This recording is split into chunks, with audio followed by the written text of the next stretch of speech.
is somebody who I think we all need in our lives. Roosevelt Montas is a Renaissance man, and his love of literature and writing and great texts and the foundational works of humanity is what is the building blocks of life, and we all need those. I had that when I was an undergraduate. I was very lucky. My Roosevelt Montes sitting right there, Frederick Smola. Professor, I'm not worthy.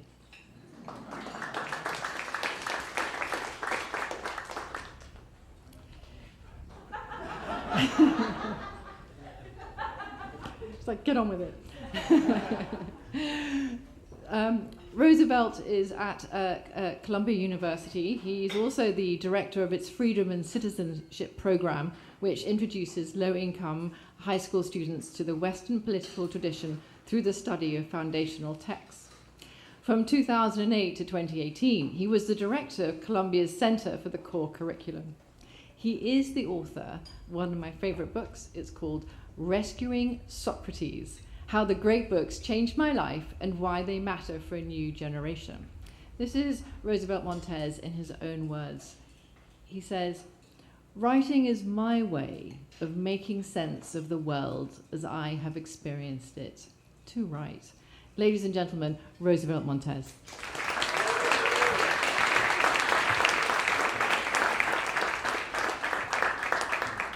Wow, thank you.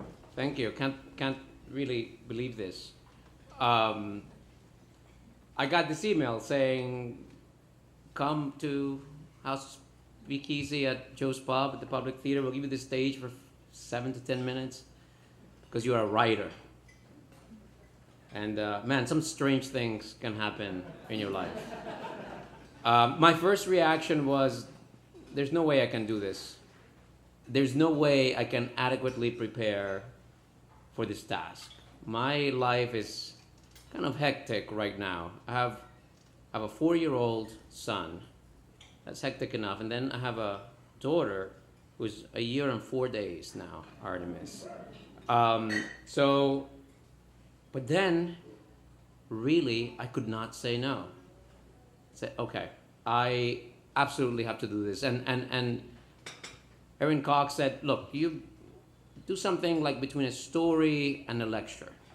And I lecture, do a lot of lectures. So the first thing I thought was I don't want to go there and do a lecture, but a story. I've got a story that I can tell. And here's my story. When I was 12 years old, I moved to Queens, Corona, Queens, over there, about 9 miles from here. I had grown up in the Dominican Republic, a kind of idyllic childhood. I mean, I say idyllic. My country, my town, my family, me, we've got problems. We will have problems. So I don't mean idyllic in that way. But when I think about it, it's kind of like a dream. It was this little town in the mountains of the Dominican Republic. Literally, the town is surrounded by mountains. It extends 4 streets one way and 6 streets another way, with a river at one of the edges. In fact, the little valley is just carved out by the river. It's a river of white stones of all sizes, from pebbles to boulders, just white stones. And it flows, kind of floods about half of the year. As kids would go there and make swimming pools by stacking rocks in the river. In the blazing sun, go there. Grew up without any kind of appliances, kind of modern amenities, no phone, no TV, no refrigerator, no stove. Running water most of the times, electricity sometimes. There was one phone in the whole town, and it was in the gas station. There was one gas station in the town. I've been to some towns in America like that, one gas station towns. And if you needed to make a phone call, sometimes you need to make a phone call. So you'd go to the gas station, you'd pick up the phone, you'd hold it, and you wait. A few minutes, 20 minutes, 30 minutes, 45 minutes. Eventually, an operator would pick up on the other end, and you'd say, I want to make a phone call, give the operator the number, they'll dial it for you and connect you. If there was a fire in the town, that's how you called the fire department, which was in the provincial city of San Cristobal. There were fires sometimes. I remember one fire happened in the middle of the night, and by the time the fire engine got there, the house had burned to the ground. It was a wooden house. All the houses were wooden houses. It was just burned down to cinders. The reason I found out about it because my dad was, one of the men of the town, sounded the alarm, and all the men formed a line with buckets from the river to the burning house, just throwing buckets of water at the burning structure to no avail. So when I was 12 years old, I was moved to New York. Having grown up, having had an existence essentially in the 19th century, being raised by people who had grown up essentially in the 18th century. Came to New York, not speaking English, dirt poor, like so many other Dominican immigrants. My mother, who had brought my older brother and I, had a minimum wage job at a garment factory in Brooklyn, which she lost shortly after we arrived. Rough times. Went to the local public school, IS 61, bilingual education. Then went to the local high school, John Bound High School in Flushing, from which I got into Columbia University for college. Went to Columbia, 4 years at Columbia, fancy Ivy League school, fancy professors.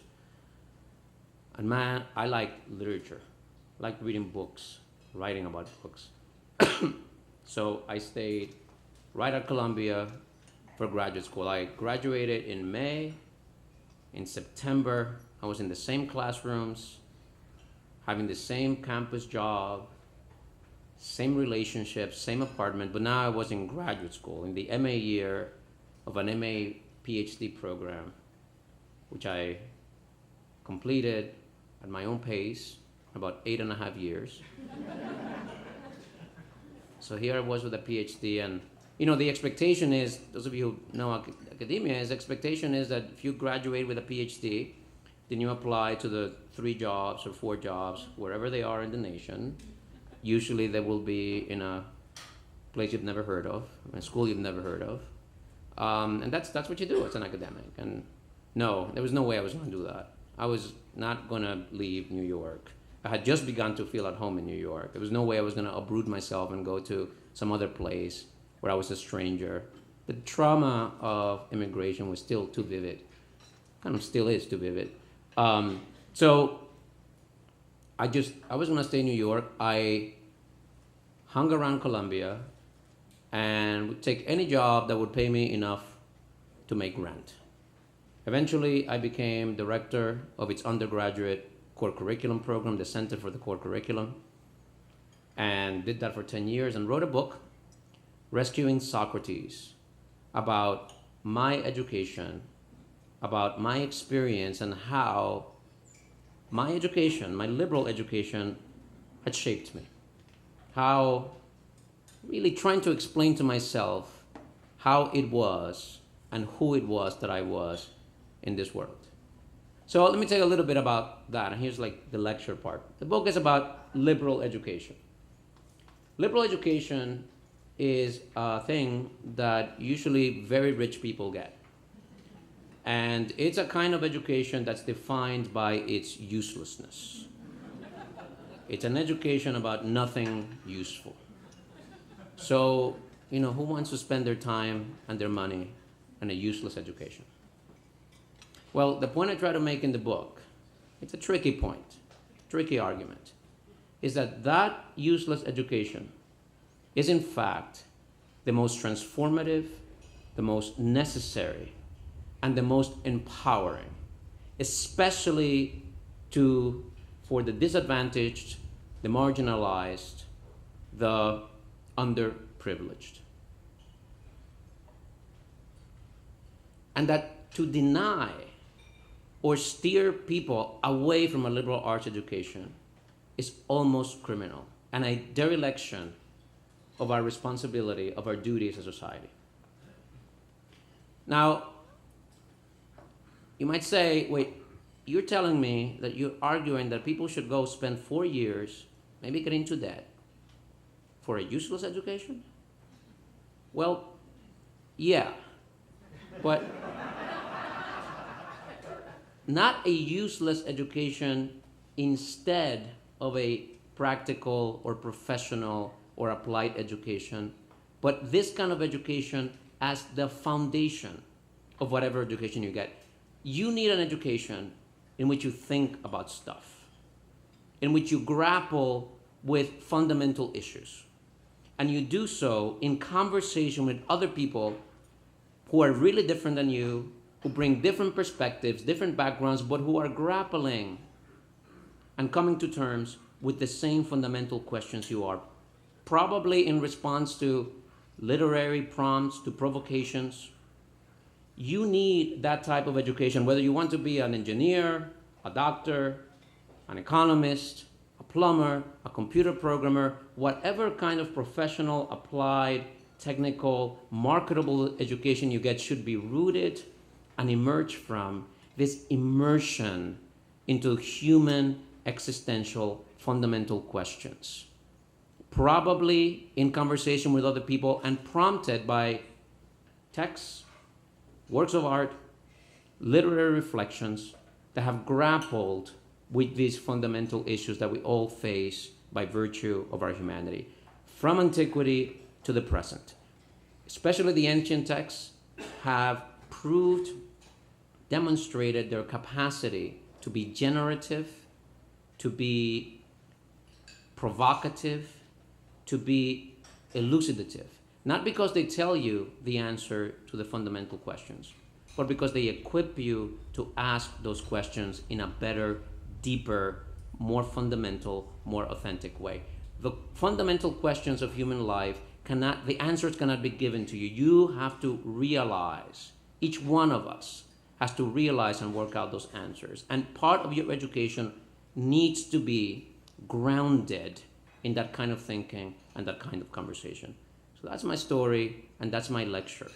Liberal education for all. Thank you.